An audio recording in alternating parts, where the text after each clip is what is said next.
이어서 누가복음 2장부터 보도록 하겠습니다. 누가복음 2장을 한번 보시겠습니다. 누가복음 2장은 요셉과 마리아가 베들레헴에 가게 된 은인이 기록되어 있는데요. 이 내용도 누가복음에만 나오는 특수자료입니다. 요셉과 마리아는 북쪽 갈릴리 나사렛 사람인데 어떻게 해서 남쪽 베들레헴까지 와서 아이를 낳게 되었는지를 설명하고 있습니다. 누가복음 2장 1절 말씀 보십시오. 그때 가이사 아구스도, 이 아구스도는 아우구스투스 옥타비아누스입니다. 아우구스투스 옥타비아누스, 로마 초대 황제입니다.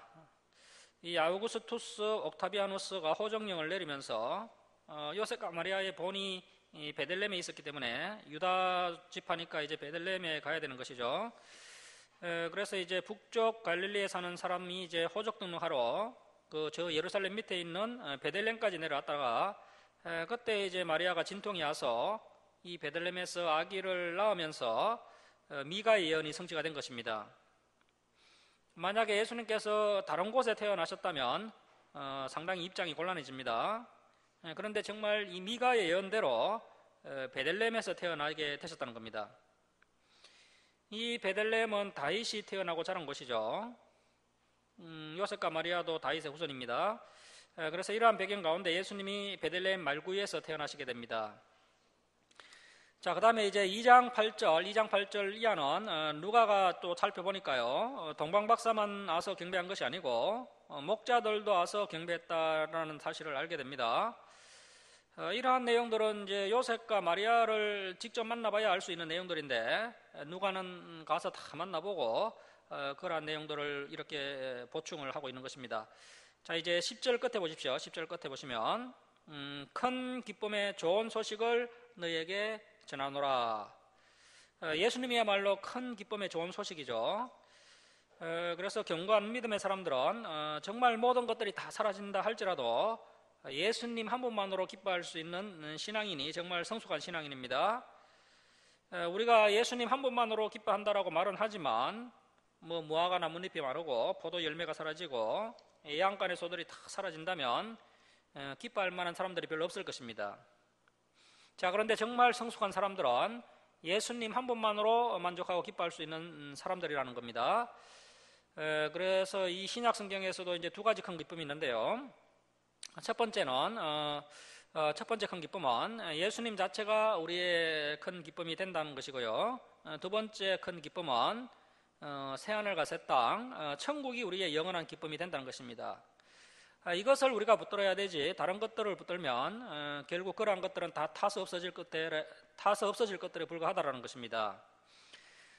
그리고 이제 2장 21절로 갑니다. 2장 21절이 또 특수자료인데요. 예수님께서 할례를 받으셨습니다. 자, 21절 말씀 보시면 할례할 8일이 되매 그 이름을 예수라 하니.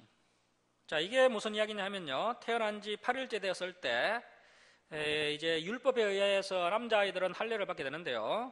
그때 이제 제사장이 할례를 행하면서 묻습니다. 이 아이의 이름이 무엇이냐 물으면요, 이 아이의 이름은 예수입니다. 이렇게 이제 부모가 이야기를 주면 내가 예수에게 할례를 준다면서 할례식을 그에게 한다는 겁니다. 자, 그 이름을 예수라 하니 곧 잉태하기 전에 천사가 일컬은 바르라. 그리고 이제 22절 보십시오. 22절 이하도 특수자료인데요. 계속 누가복음에서만 볼 수 있는 특수자료가 나옵니다. 모세의 법대로, 레위기 12장입니다. 레위기 12장에 있는 모세의 율법대로 정결 예식의 날이 참에.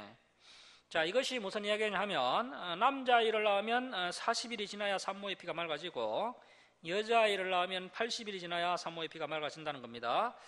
그래서 여자아이를 낳는 것이 배나 더 힘드는 일입니다. 예수님은 남자아이였기 때문에 정결 예식의 날이 찼다는 것은 이제 40일이 지났다는 겁니다. 자, 모세의 법대로 이제 40일이 지나면 예배드리러 예루살렘으로 갔다는 겁니다. 자, 이러한 구절을 보면요, 그 세례요한의 부모님들도 구약율법을 정말 흠이 없이 행하려고 애를 썼던 인물들이고요. 그리고 예수님의 부모 역시도 구약율법을 준수하려고 노력을 했던 그런 분들이라는 겁니다. 자, 모세 법대로 정결의 예식의 날이 참에 40일이 지나서 아기를 데리고 예루살렘에 올라가니. 자, 23절 보십시오. 23절. 이는 주의 율법에 쓴 바 계속해서 구약 성경이 강조되고 있습니다. 첫 때에 처음 난 남자마다 주의 거룩한 자라. 자, 특별히 예수님은 장남이죠. 장남은 하나님의 것이다. 그 이야기입니다. 주의 거룩한 자라. 하리라 한 대로 아기를 주께 드리고 또 주의 율법에 말씀하신 대로 계속 율법이 강조됩니다. 산비둘기 한 쌍이나 혹은 어린 집 비둘기 둘로 정결 예식 제사를 하려 함이더라. 아까 그 레위기 12장에 그 정결 예식 제사법이 나와 있다라고 말씀을 드렸는데요. 그 정결 예식 제사법을 보면은 하나는 속죄제로 하나는 번제로 드리도록 되어 있습니다. 하나는 속죄제로 하나는 번제로 드리게 되어 있는데 보통 이 정결 예식을 할 때요, 이제 번제로 어린 양 한 마리를 드립니다. 그리고 또 속죄제로는 비둘기 한 마리를 드리는 것이 보통입니다. 그런데 이제 극빈청, 정말 가난해서 어린 양을 못 드리는 그런 사람들 있지 않습니까?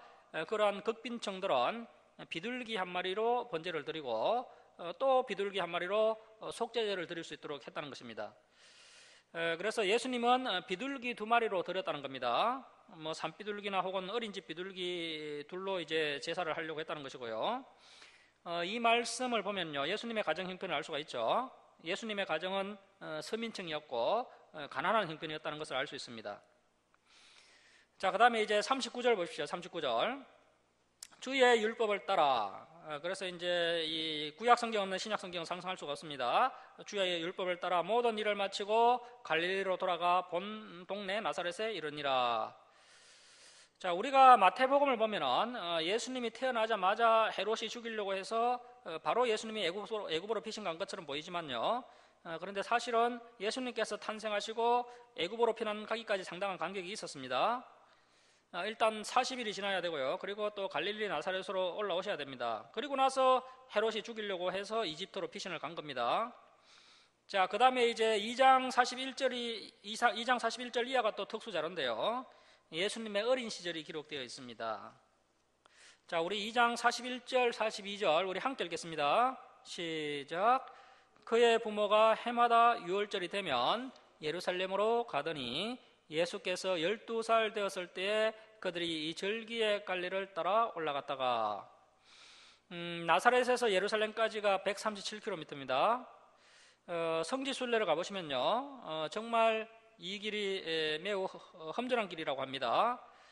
그런데 그러한 길을 걸어서 137km를 해마다 유월절만 되면 그 유월절을 지키기 위해서 예루살렘 성전을 찾았던 분이 누구라고요? 예수님의 부모님이라는 겁니다. 자, 그래서 어릴 적부터 율법을 지키는 부모님 아래에서 예수님이 태어나셨고, 그래서 메시아가 또 그런 분들을 통해서 오셨다는 겁니다. 이런 말씀들을 보면요, 예수님께서 또 하나님께서, 성령님께서 어떻게 역사하시는지를 우리가 볼 수가 있습니다. 그리고 예수님이 12살 때 또 그렇게 유월절을 지키러 올라가셨다는 것입니다. 자, 누가복음 2장 51절 보십시오. 누가복음 2장 51절입니다. 예수께서 함께 내려가서 나사렛에 이르러 순종하여 받으시더라. 자, 순종하여 받으시더라 미알료 수동태인데요, 이례적인 사건이 아니고요, 계속해서 부모님께 순종을 했다는 것입니다. 물론 예수님은 하나님의 아들이시지만 육신의 부모님에게도 계속해서 순종하여 받으셨다는 겁니다. 51절 끝에, 누가복음 2장 51절 끝에 이제 마리아의 특징이 있는데요. 자, 보시면 그 어머니 마리아는 이 모든 일을 마음에 두니라. 마리아는 이 모든 말을 마음에 새길 줄 아는 여성이었다는 것입니다. 자, 52절입니다. 예수는 지혜와 키가 자라가며 하나님과 사람에게 더욱 사랑스러워 가시더라. 그리고 2장 40절 한번 보십시오. 2장 40절. 2장 40절 보시면 아기가 자라며 강하여지고, 이렇게 자라야 됩니다. 아이가 자랄수록 강하게 자라야 됩니다.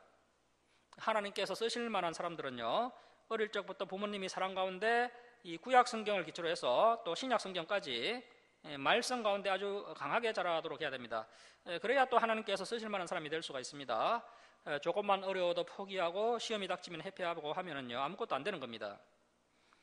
자, 그리고 이제 누가복음 1장 41절에서 45절에, 누가복음 1장 41절에서 45절에는 엘리사벳의 찬양이 있고요. 그리고 46절에서 55절에는 또 마리아의 찬양, 또 1장 67절에서 79절에는 사가랴의 찬양, 그리고 또 2장 14절에는 천사들의 찬양, 그리고 2장 28절에서 32절에는 시므온의 찬양이 기록되어 있는데요. 이 찬양들도 누가복음에만 나오는 특수 자료입니다. 자, 그 다음에 이제 또 특수 자료가 있습니다. 3장 1절인데요. 3장 1절. 누가복음의 정치적 배경을 상술하고 있습니다. 이 역사는 우리 남자들이 굉장히 좋아하는 소서죠. 정치적 배경이 이제 3장 1절 이하에 소개되고 있고요. 누가만 또 이렇게 밝히고 있습니다. 자, 그 다음에 이제 누가복음 3장 7절 이하에 세례 요한과 군인들과의 대화가 기록되어 있습니다. 자, 7절 보십시오. 7절. 요한이 세례 받으러 나오는 무리에게 이르되 독사의 자식들아 누가 너희에게 일러 장차 올 진노를 피하라 하더냐. 그러므로 회개에 합당한 열매를 맺고 속으로 아브라함이 우리 조상이라 말하지 말라. 내가 너희에게 이르노니 하나님이 능히 이 돌들로도 아브라함의 자손이 되게 하리라 하시리라. 이미 도끼가 나무 뿌리에 놓였으니 좋은 열매 맺지 아니하는 나무마다 지켜 불에 던져지리라. 자, 불에 던져지리라. 아주 무서운 말씀이죠. 8절 말씀 보시면 불에 던져지지 않기 위해서는 어떻게 해야 한다는 겁니까? 자, 줄을 칩니다. 회개에 합당한 열매, 회개에 합당한 열매. 이것이 뭘까요? 회개에 합당한 열매. 그냥 눈물 흘리고 주님 제가 잘못했습니다, 이것만 이야기하는 걸까요? 자, 9절 보십시오. 9절. 9절 보시면 좋은 열매를 맺어야 불에 던져지지 않는다는 겁니다. 그러니까요, 구체적인 삶의 변화가 일어나야 한다는 것입니다.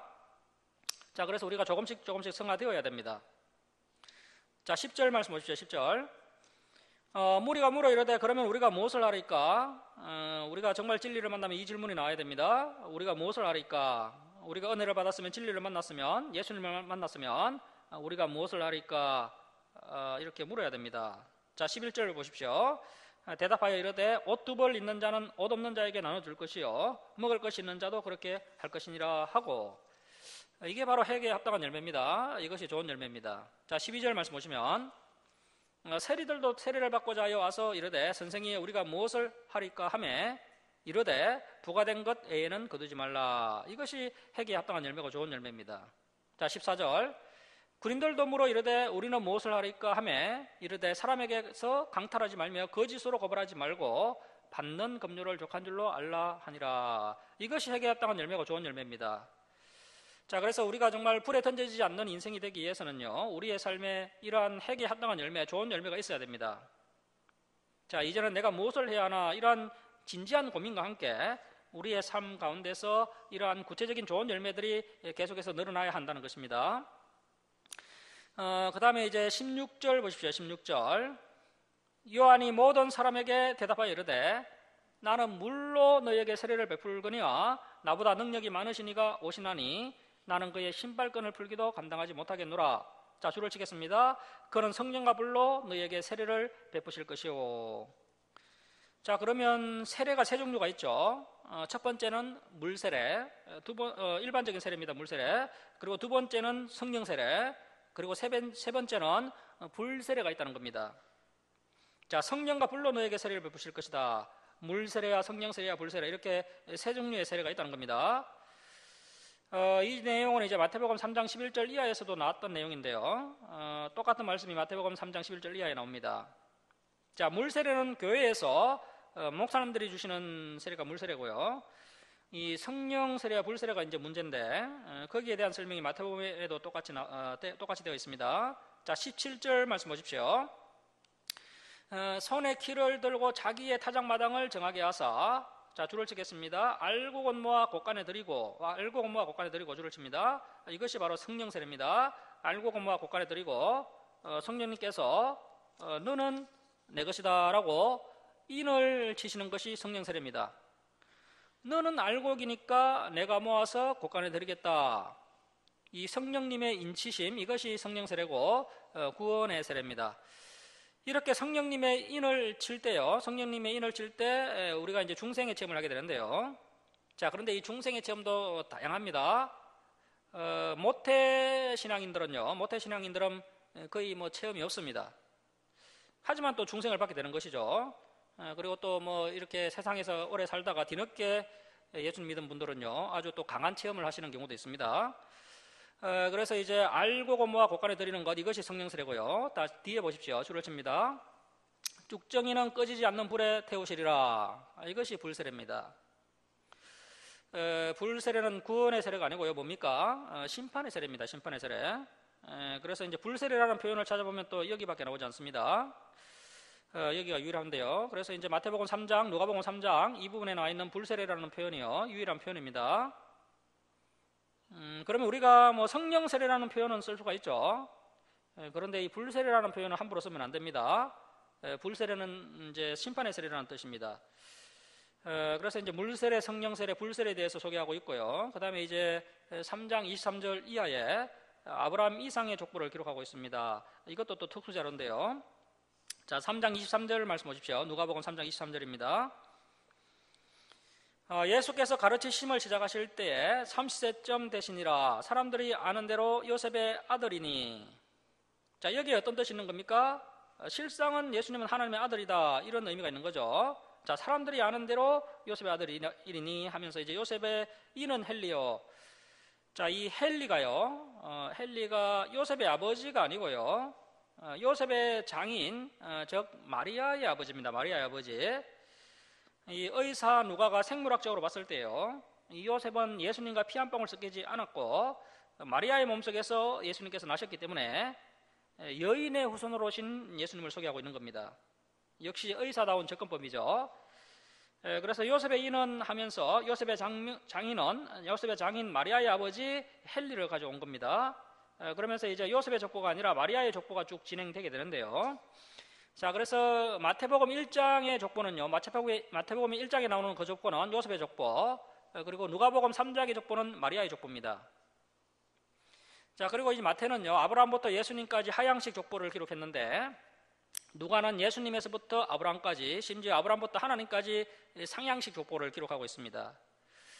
그래서 이러한 부분만 봐도 누가복음은 모든 일을 살피고 근원부터 살피고 또 자세히 살피고 미루어 살펴서 기록한 그러한 성경책이다라는 것이 이렇게 드러난다는 것입니다. 그래서 이제 마리아의 족보가 쭉 올라가다가요, 자, 31절 말씀 보십시오. 31절 끝에 보시면요, 그 이는 나단이요, 그 이는 다윗이요. 자, 그러니까요, 그 이는 솔로몬이요, 그 이는 다윗이요 하면 요셉의 족보가 되는 겁니다. 자, 다시 말씀드리면요, 다윗의 아들 솔로몬 쪽으로 족보가 내려가면 요셉의 족보가 되는 것이지만, 다윗의 아들 나단 쪽으로 내려가면요, 우리가 지금 보고 있는 것처럼 마리아의 족보가 되는 겁니다. 그러니까 요셉과 마리아는 둘 다 이제 다윗의 혈통이죠. 요셉과 마리아 모두 다윗의 혈통인데 솔로몬 라인으로 내려오느냐 나단 라인으로 내려오느냐에 따라서 달라지는 겁니다.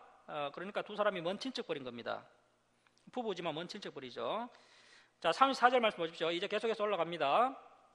그 이는 야곱이요, 그 이는 이삭이요, 그 이는 아브라함이요. 마태는 아브라함까지만 챙겼죠. 그런데 누가는 그놈부터 자세히 살펴야 하기 때문에 계속해서 올라갑니다. 자, 그 이는 테라요, 그 이는 나홀이요, 그 이는 스루기요, 그 이는 러우요, 그 이는 벨렉이요. 자, 이 벨렉의 뜻이 뭐라 그랬습니까? 나뉘다라는 뜻이죠. 나님. 이때 바벨탑 사건으로 하나님께서 1만 가지 언어로 민족을 분산시킵니다. 이때 분산되었기 때문에 지금 우리가 또 영어 공부한다고 애를 쓰고 있는 겁니다. 자, 그 이는 헤보요, 그 이는 살라요, 그 이는 가이난이요, 그 이는 아박사시요, 그 이는 셈이요. 이 셈부터는 분명히 우리가 또 해당되는 족보죠. 우리가 셈족이지 않습니까? 셈이요. 그 이는 노아요, 그 이는 라멕이요. 38절로 갑니다. 그 이는 에노스요, 그 이는 셋이요, 그 이는 아담이요. 자, 줄치고 발표하겠습니다. 그 이는 하나님이시니라. 자, 우리가 뭐 한 번씩 나는 뭐 무슨 성씨, 무슨 파다, 무슨 파 몇 대손이다 이렇게 이야기를 하지만요, 사실 뭐 그러한 것은 아무런 의미가 없고요. 우리 모두의 시조는 하나님이시라는 겁니다. 우리 모두의 시조는 하나님이시다.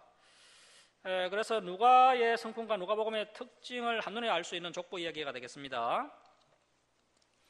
자, 이제 누가복음 4장으로 갑니다. 누가복음 4장 보십시오. 4장 16절로 가시면 나사렛 해당에서 이제 첫 설교를 누가가 또 기록을 하고 있는데요, 이 예수님의 첫 설교도 누가만 챙겼습니다.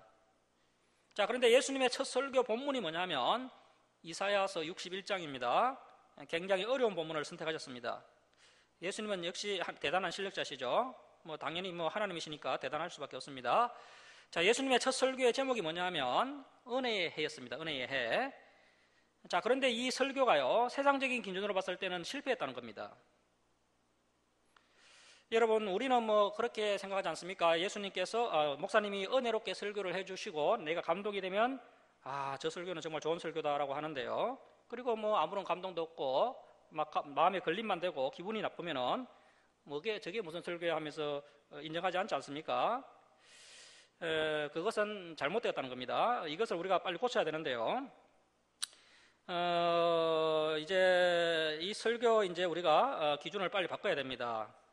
그래서 이런 설교의 실패와 성공은요, 사실 하나님께서 평가하시는 겁니다.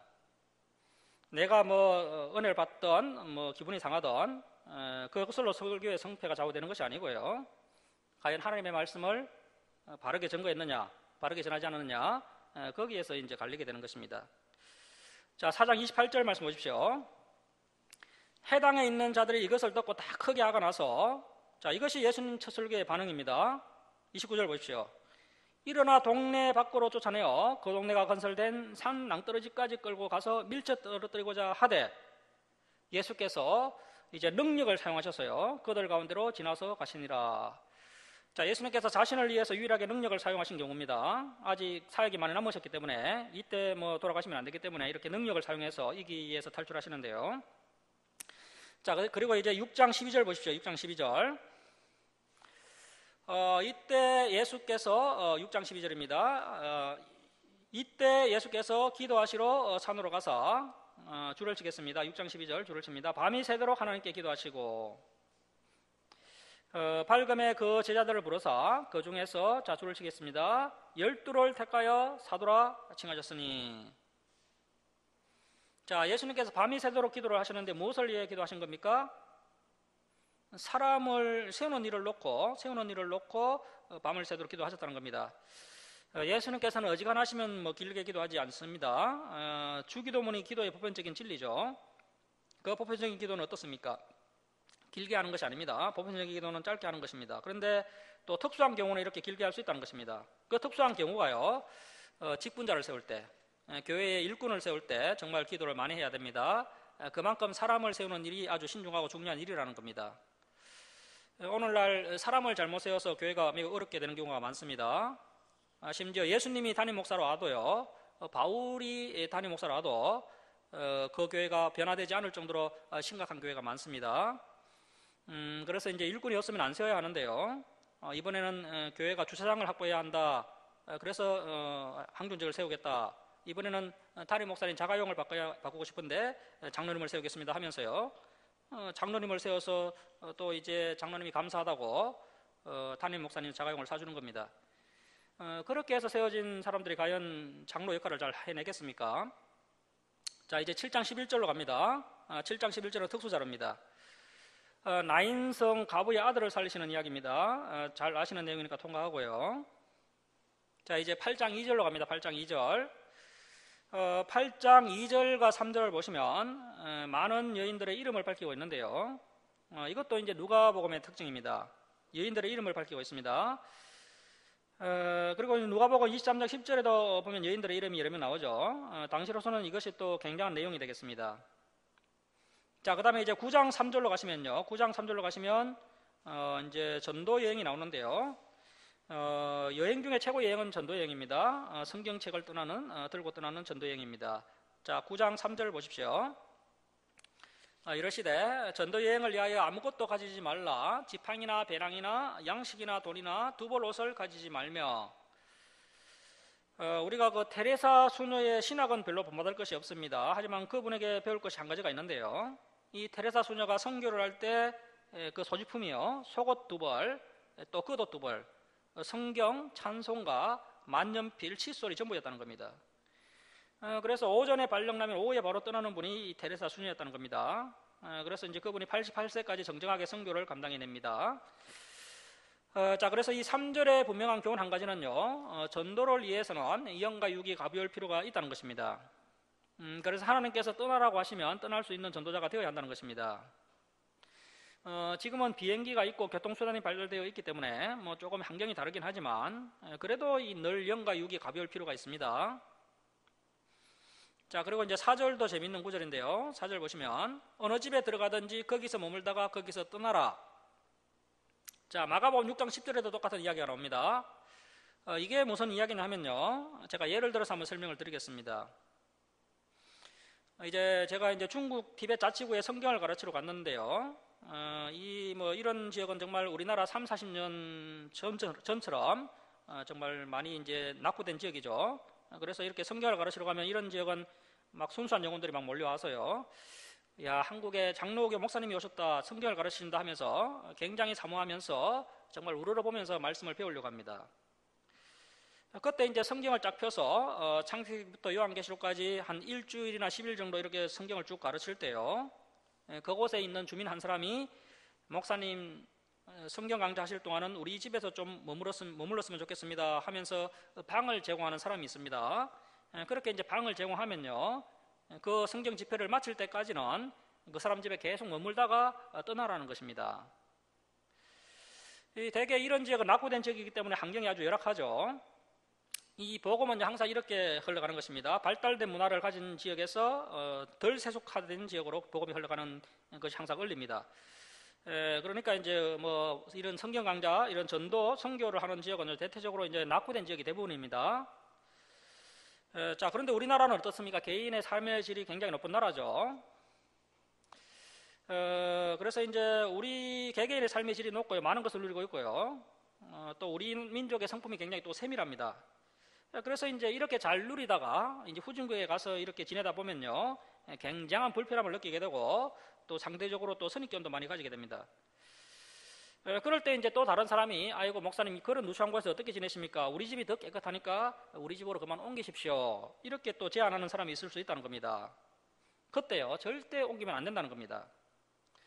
옮기는 그 순간에 이제 전도 대사장들이 그 지역 주민들이요 다 지켜보게 되고요, 결국에는 그 사람들에게 이 진리가 들어가지 않게 된다는 것입니다. 자, 그래서 예수님께서는 그런 부분까지도 이렇게 챙기고 계십니다. 그래서 이제 사실 선교사, 전도자가 굉장히 성숙해야 됩니다. 우리가 많이 부족하지만 정말 세심하게 우리가 갑의 입장에서 전도하면 안 되고요, 철저하게 섬기는 입장에서 전도를 해야 한다는 것이고요.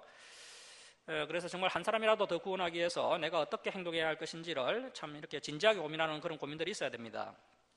자, 4절 다시 보시면요.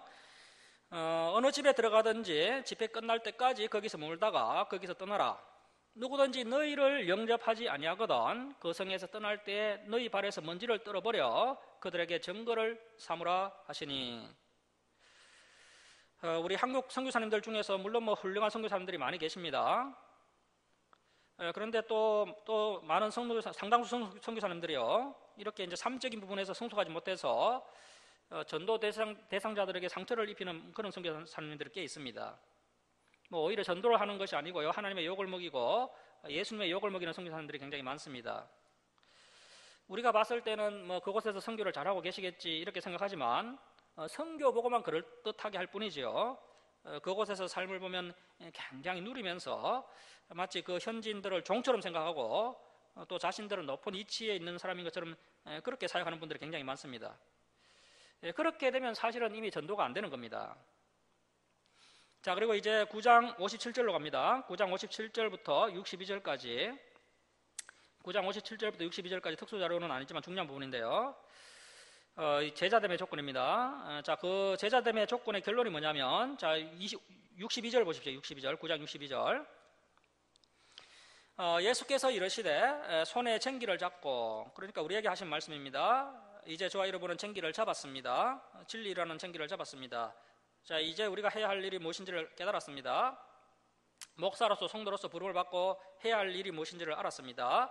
자, 손에 쟁기를 잡고 뒤를 돌아보는 자는 하나님 나라에 합당하지 아니하니라 하시니라. 자, 그래서 절대 뒤를 돌아보면 안 됩니다. 자, 그 다음에 이제 10장 1절 이하는 70인 제자 이야기인데요, 또 특수자료입니다. 누가가 보니까 12제자만 있었던 것이 아니고요, 70인 제자도 있었다는 겁니다. 자, 10장 1절 말씀 보십시오. 그 위에 주께서 따로 70인을 세우사, 누가만 이것을 밝히고 있습니다. 예수님께서 70인 제자들을 본인보다 앞서서 둘씩 파송을 하십니다. 그리고 70인 제자가 전도를 하고 돌아와서 하는 말이 있습니다. 자, 17절 보십시오. 17절. 70인이 기뻐하며 돌아와 이르되 주여 주의 이름이면 귀신들도 우리에게 항복하더이다. 18절 예수께서 이르시되 사탄이 하늘로부터 번개같이 떨어지는 것을 번개같이 내려오는 것을 내가 보았노라. 그러니까 절병 귀신들을 70인 자들이 쫓아내니까요 대장 사탄이 내려왔다는 겁니다. 자 19절 내가 너희에게 뱀과 정갈 사탄을 밟으며 원수 사탄의 모든 능력을 제어할 권능을 주었으니 너희를 해칠 자가 결코 없으리라. 자 아멘이죠. 여러분 우리가 전도를 하면요 사탄은 우리를 절대 해칠 수가 없습니다. 하지만 우리에게 겁은 줄 수가 있습니다. 우리가 이 말씀을 붙잡고 우리가 아멘하면서 담대하게 나가면요 그 사탄이 우리에게 겁은 줄 수가 있지만요 결코 우리를 해치지 못합니다. 자 20절 말씀 보십시오. 그러나 귀신들이 너희에게 항복하는 것으로 기뻐하지 말고 이러한 것은 뭐 기뻐할 것도 아니라는 겁니다. 지극히 당연한 것입니다. 자 너희 이름이 하늘에 기록된 것으로 기뻐하라 하시니라. 자 그래서 우리가 신경 써야 될 것은 정말 우리의 이름이 하늘에 기록되는 것 그리고 천국 이러한 것에 우리가 관심을 가지고 기뻐해야 된다는 것입니다. 자 그리고 이제 21절 말씀 보십시오. 그때 예수께서 성령으로 기뻐하시며 자 예수님께서 기뻐하셨다는 유일한 기록입니다. 성령으로 기뻐하셨다는 겁니다. 굉장히 기뻐하셨다는 것이죠. 70인 제자를 통해서 전도가 되는 것을 보고 기뻐하셨다는 겁니다. 자 그만큼 하나님께서는요 이 전도를 기뻐하십니다. 사람이 스스로 돌이킬 때 기뻐하시고요 또 전도가 되는 것을 보고 기뻐하시고 이것 외에는 뭐 하나님 예수님이 크게 기뻐하시는 경우가 없습니다. 여러분 성경을 한번 찾아보십시오. 예수님께서 기뻐하셨다는 기록이 있는지요. 평상시에는 예수님이 아주 심각한 표정을 짓고 계실 것입니다.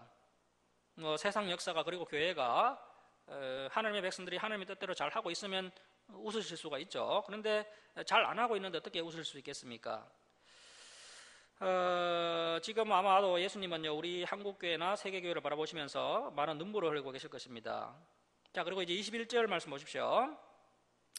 21절 계속 보시면 이러시되 천지의 주제이신 아버지여 이것을 지혜롭고 슬기 있는 자들에게 숨기시고 어린아이들에게는 나타내심을 감사하나이다.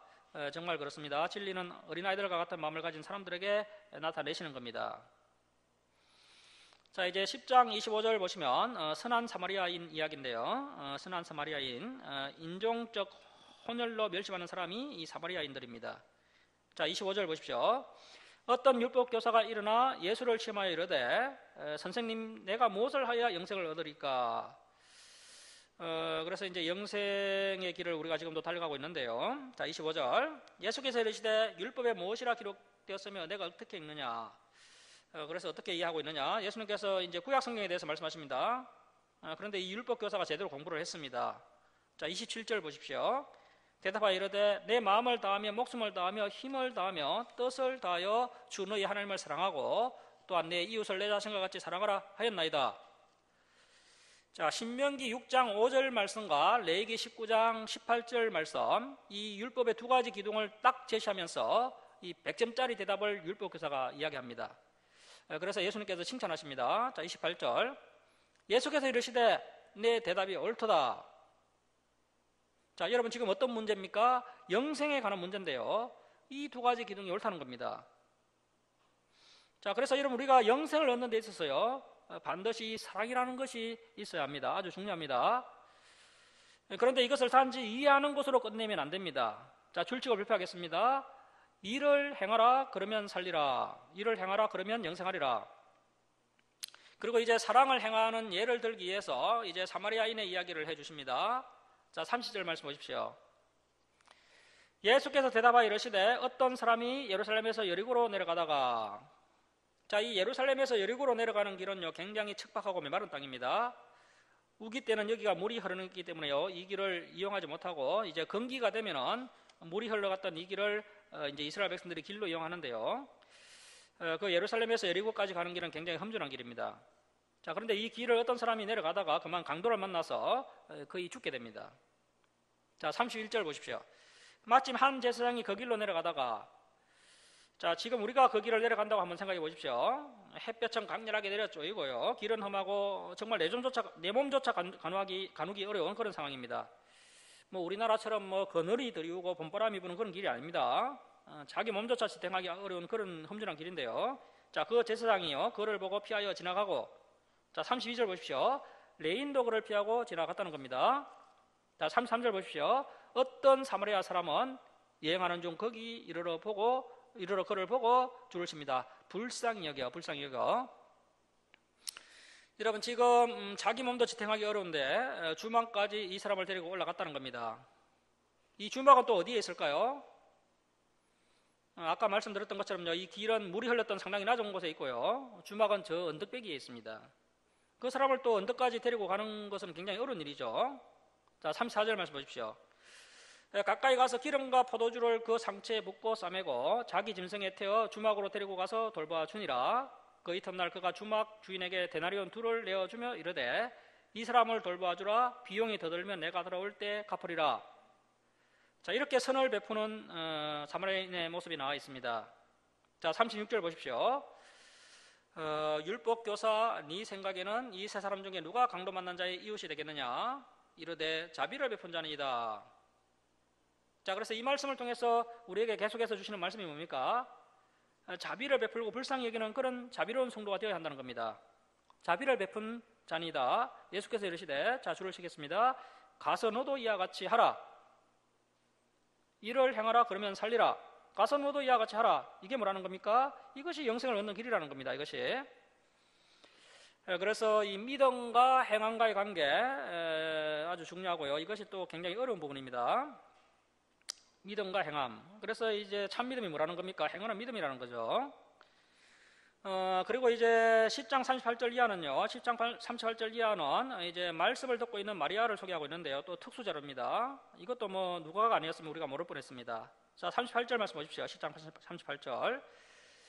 그들이 길 갈 때 예수께서 한 마을에 들어가시매 예루살렘 옆에 있는 빈민가인데요. 이 베다니 빈민가를 예수님께서 늘 출입하시는 겁니다. 자, 39절 말씀 보시면 그에게 마리아라 하는 동생이 있어 주의 발치에 앉아 그의 말씀을 듣더니, 자, 이것이 진정으로 예수님을 대접하는 방법입니다. 예수님께서 정말 원하시는 것입니다. 물론 우리가 땀을 흘리면서 교회를 섬기는 것도 해야 하겠지만요, 그 전에 정말 예수님을 잘 대접하는 것은 이 자리에 앉아서 우리가 예수님의 말씀을 잘 듣는 것이야말로 최고로 예수님을 대접하는 것입니다. 자, 42절 보십시오. 42절 중간에 보시면요, 마리아는 이 좋은 편을 택하였으니 빼앗기지 아니하리라. 이것이 가장 좋은 편입니다. 가장 좋은 것은 주의 발치에 앉아서 하나님의 말씀, 예수님의 말씀을 듣는 것, 이것이 제일 좋은 편입니다. 여러 가지 바쁜 일이 있을 수 있지만, 산으로 돌로 나가고 싶지만 그런 것 다 제쳐놓고 여러분이 이렇게 하나님의 말씀을 들으려고 이곳에 모였지 않습니까? 이것이 사실 제일 좋은 편입니다. 자, 그리고 우리가 이제 방금 우리가 여성들의 이야기 살펴봤지 않습니까? 자, 마리아, 마르다, 이렇게 이제 누가복음에는요, 도처의 여성들, 그리고 또 사마리아인 세리 창녀, 또 가난한 자, 병든 자를 이렇게 챙기고 있는 겁니다. 그래서 이제 이것이 또 아름다운 의사 누가의 모습이죠. 소외된 자에게 각별한 애정이 있었던 인물이 누가입니다. 저와 여러분도 늘 소외된 사람에게 관심과 사랑을 가져야 됩니다. 자, 이제 11장에 우리가 이제 마태복음 6장에 보았던 주기도문이 또 나오는데요. 주기도문이 나오고요. 1절부터 4절까지 주기도문 내용입니다. 우리가 살펴봤던 내용이죠. 자, 이 주기도문의 내용의 핵심이 뭡니까? 우리의 기도는 하나님 나라 확장과 하나님의 뜻이 이 땅에 이루어지도록 기도해야 한다는 것입니다. 내 나라, 내 가정, 내 건강, 내 자녀, 내 교회, 내가 기도의 중심이 되면 안 되고요. 하나님 나라와 하나님의 뜻이 기도의 중심이 되어야 합니다. 그리고 두 번째 기도의 중요한 자세는 타인을 용서하면서 기도해야 합니다. 타인을 용서하면서 기도할 때 그 기도가 응답이 된다는 것입니다. 이것이 주기도문의 핵심이었습니다. 우리가 마태복음에서 1장 일단 이미 다 살펴봤던 내용입니다. 자, 그 다음에 이제 11장 5절부터 13절까지는 기도의 자세입니다. 11장 5절부터 13절까지는 기도의 자세인데요. 자, 기도의 내용은 배웠고 이제 기도의 자세가 뭐냐면, 자, 11장 9절 보십시오. 11장 9절. 구하고 찾고 두드리라는 겁니다. 그러니까 하나님 나라와 하나님의 뜻이 이루어지도록 적극적으로 끈기 있게 구하고 찾고 두드리라는 것입니다. 그렇게 우리가 하나님의 나라 확장을 위해서 끈기 있게 기도하면요, 자, 끈기 있게 기도하면 어떻게 됩니까? 자, 10절 보십시오. 구하는 이마다 받을 것이요, 찾는 이는 찾아낼 것이요, 두드리는 이에게는 열릴 것이니라. 그래서 이제 지금까지 저도 이렇게 전도자의 길을 준비하고 전도자의 길을 가면서 느꼈던 것이요, 내 나라와 내 뜻을 위해서 은했던 것들은 뭐 이루어지지 않았지만 하나님 나라 하나님 뜻을 위해서 몸부림쳤던 것들은 사실 다 이루어졌습니다. 예를 들면 뭐 교회 주사람 교회를 개척하는 문제라든지요, 성경 강좌를 준비하는 문제, 대화 설교 준비할 때 또 늘 걱정이 있었는데요. 그런데 포기하지 않고 계속해서 구하고 찾고 두드렸더니요, 이렇게 일이 다 이루어진 것을 경험할 수 있습니다. 그래서 우리가 정말 하나님 나라를 위해서 부단히 적극적으로 끈기 있게 기도하면요, 반드시 우리를 통해서 하나님 나라가 확장이 된다는 것입니다. 반드시 그러한 기도는 응답이 된다는 것이죠. 자, 그리고 이제 13절 끝에 보십시오. 13절 끝에 너희 하늘 아버지께서 구하는 자에게 성령을 주시지 않겠느냐 하시니라. 자, 여기서 성령을 주신다는 것은요, 완벽한 기도 응답을 해주시겠다는 겁니다. 그래서 우리가 하나님의 나라, 하나님의 뜻을 위해서 계속해서 기도하고 그렇게 우리의 삶을 추구하며 나아가다 보면요, 성령을 주신다, 반드시 응답해 주신다는 것입니다. 자, 그 다음에 이제 27절에서 28절은 진정한 복입니다. 진정한 복. 당시에 어떤 사람들은 정말 이 마리아야말로 복받은 사람이다, 이렇게 이야기를 하는데요. 자, 27절 말씀 끝에 보십시오. 당신을 뵌 태아 당신을 먹인 그 마리아의 젖이 복이 있나이다 하니 예수께서 이르시되, 자, 아니라는 겁니다. 줄을 치십시오. 우리가 하나님의 말씀을 듣고 지키는 자가 복이 있느니라. 이것이 가장 큰 복입니다. 하나님의 말씀을 듣고 지키는 자가 복이 있다. 그러한 관점에서 봤을 때요, 지금 이 자리야말로 얼마나 복된 자리입니까? 말씀을 듣고 지키는 자가 복이 있느니라. 가장 큰 복입니다.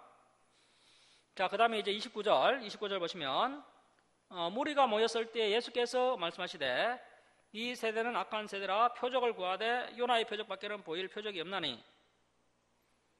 자, 예수님의 진정한 표적은요, 예수님께서 죽으셨다가 사흘 만에 부활하신 것이 진짜 큰 표적입니다. 그리고 그것을 보지 않고 우리가 믿고 있다는 것, 그 자체가 또 표적입니다. 그거면 되었지 뭐 더 어떤 표적을 우리가 구하고 있습니까? 우리가 진리를 구하다 보니까 때로는 표적이 일어난다, 이건 괜찮습니다. 그런데 표적을 자꾸 구하는 것 자체는 약한 겁니다. 그런데 오늘날 뭐 많은 성도들이요, 자꾸 보고 믿겠다는 겁니다. 보고 믿겠다. 이 은사주의를 추구하는 자들은 자꾸 보고 믿겠다는 겁니다. 여러분, 사실 이 보고 느끼고 만지고 이게 다 사실 쾌락주의입니다. 쾌락주의. 자기 몸을 사랑하는 사람들의 특징입니다.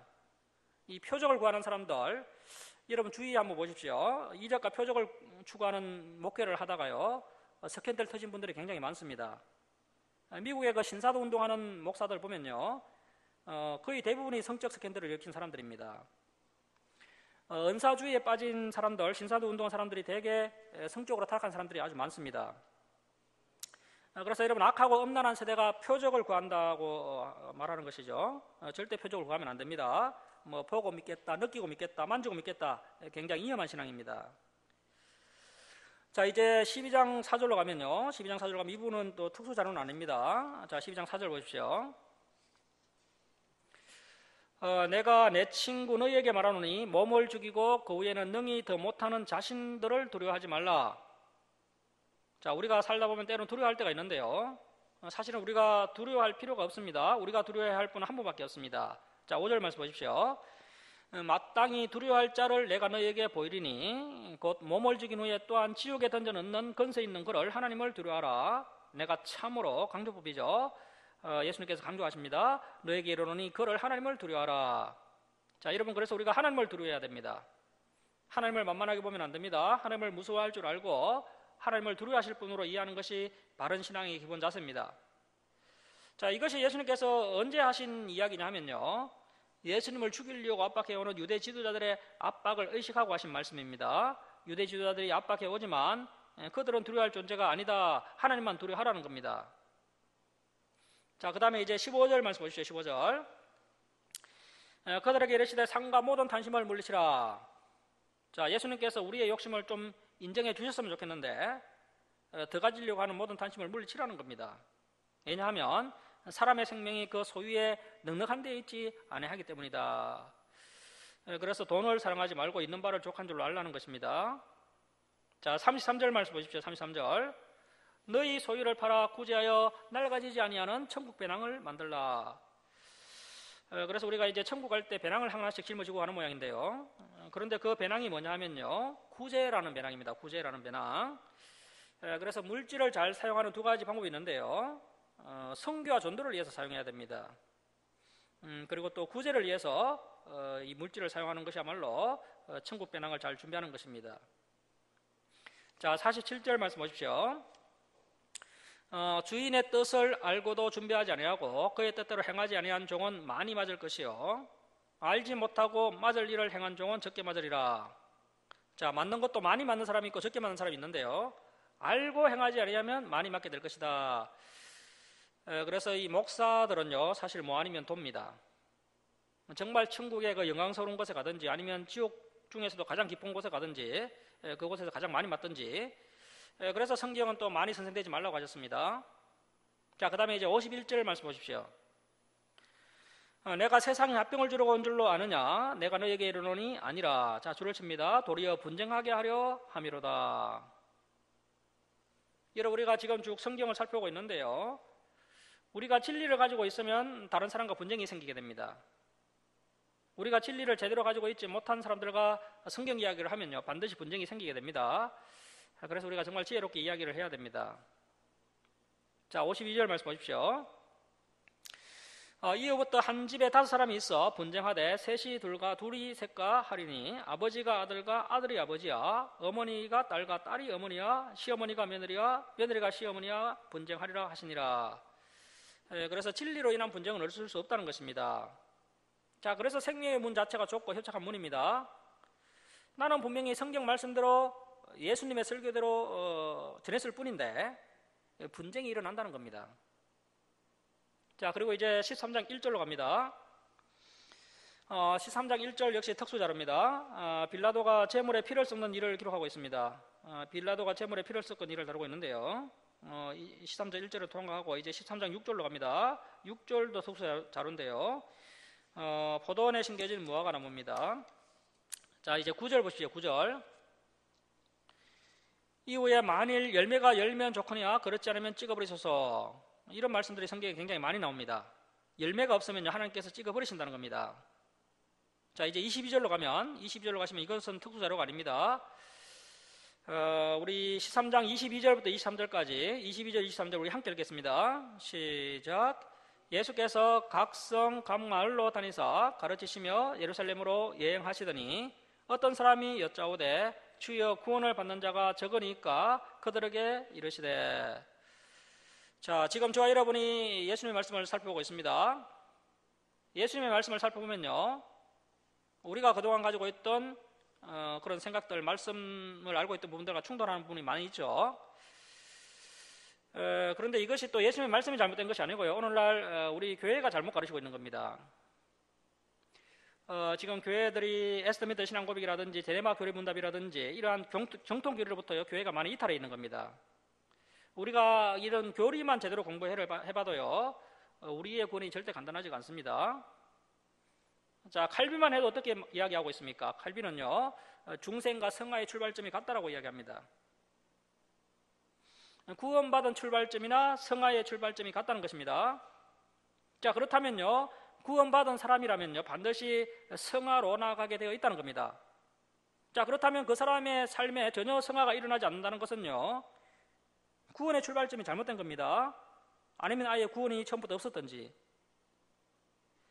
그 사람이 예수 믿고 구원받았다라고 이야기하면, 고백한다면 그 사람의 삶에 변화가 일어나야 한다는 겁니다. 자, 그래서 오늘날 성도들이요, 구원에 대한 교리라고 하는 몇 구절, 그 이신득이의 말씀 때문에 구원에 대한 다른 이런 수십 구절, 수백 구절을 그냥 예매해버리고 있습니다. 자, 구원을 받을 자가 적으니까 저와 여러분이 그동안 구원의 길은 넓은 길이요, 구원의 길은 많은 사람들이 찾는 길이요, 구원받을 자가 많겠구나라고 생각을 해왔는데요, 이 예수님의 말씀을 쭉 공부해보니까요, 마음에 드는 생각이 있죠. 구원받을 자가 적겠구나. 그러면서 이제 이 사람도 예수님의 설교를 듣다 보니까 이 질문이 나온 겁니다. 주여, 그러면 구원받을 자가 적으니까, 자, 왜냐하면요, 바리새인, 사두개인, 이제 이스라엘 종교 지도자들이요, 하나같이 자기들은 아브라함의 후손이기 때문에 모두가 다 구원받는다. 오늘날로 이야기하면 우리가 정통교회에 다니고 있기 때문에 모두가 구원받는다. 이렇게 다 가르쳤다는 겁니다. 그런데 예수님의 말씀을 제대로 공부해 보니까요, 아니라는 겁니다. 절대 교회 다닌다고 다 구원받는 것이 아니라는 겁니다. 이런 순진한 생각을 버려야 한다는 겁니다. 자, 예수님께서 이제 아주 멋지게 대답을 하십니다. 자, 24절 말씀 보십시오. 좁은 문으로 들어가기를 힘쓰라. 자, 그러면 구원받는 자가 많다는 겁니까? 적다는 겁니까? 적다는 것이죠. 이 구원의 문은 좁은 문이고요. 좁은 문으로 들어가기를 힘쓰라는 겁니다. 내가 너에게 이르노니 들어가기를 구하여도 못하는 자가 많으리라. 여러분, 오늘날 뭐 이슬람 신자가 천국 가기를 원합니까? 불신자들이 천국 가기를 원합니까? 아니죠. 이 들어가기를 구한다는 것 자체가 누굽니까? 성도들이죠. 성도들. 천국에 들어가기를 구하는 자들은 성도들입니다. 성도들이 다 천국 들어가고 싶어 합니다. 그런데 문제는요, 들어가기를 구하여도 못하는 자가 많게 될 것이다.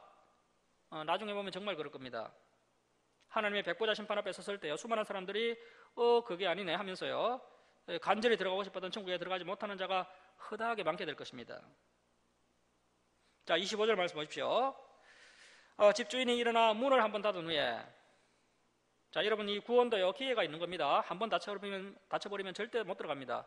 자, 한번 닫은 후에 너희가 밖에서 문을 두드리며, 이렇게 이제 여러분 뭐 이런 이 세상의 종말도 언제 일어날지 모르겠지만요, 우리 개인의 종말은 언제 일어날지 모릅니다. 우리 개인의 구원의 문은 언제 닫힐지 모릅니다. 그래서 우리가 뭐 지체하고 있으면 안 됩니다. 빨리 전도해야 됩니다. 주여 열어주소서 하면 그가 대답하여 이르되 나는 너희가 어디에서 온 자인지 알지 못하노라 하리니 그때 너희가 말하되, 자, 줄을 칩니다. 우리는 주 앞에서 먹고 마셨으며 주는 또한 우리를 길거리에서 가르치셨나이다 하나. 자, 이 말하는 거 보니까 신자입니까? 불신자입니까? 신자죠. 자, 그러면 신자라고 해서 다 구원받는 것이 아니라는 겁니다. 심지어 말씀의 가르침을 받은 사람들 중에서 구원받지 못한 사람들이 있다는 것입니다. 자, 27절 말씀 보십시오. 그가 너희에게 말하여 이르되 나는 너희가 어디 있었는지 알지 못하노라. 자, 그들은 예수님을 안다고 이야기하는데요, 예수님은 알지 못한다는 겁니다. 자, 문제가 뭡니까? 자, 줄을 칩니다. 행악하는 모든 자들아. 이것이 문제입니다. 행악이 문제입니다. 자, 마태복음 산상수훈의 결론에서는 어떻게 나와 있습니까? 불법을 행하는 자들아, 이렇게 나와 있었죠. 불법을 행하는 자들아. 자, 행악하는 모든 자들아, 나를 떠나가라. 너희가 아브라함과 이삭과 야곱과 모든 선지자는 하늘 나라에 있고 오직 너희는 밖에 쫓겨난 것을 볼 때 거기서 지옥에서 슬피 울며 이를 갈리라.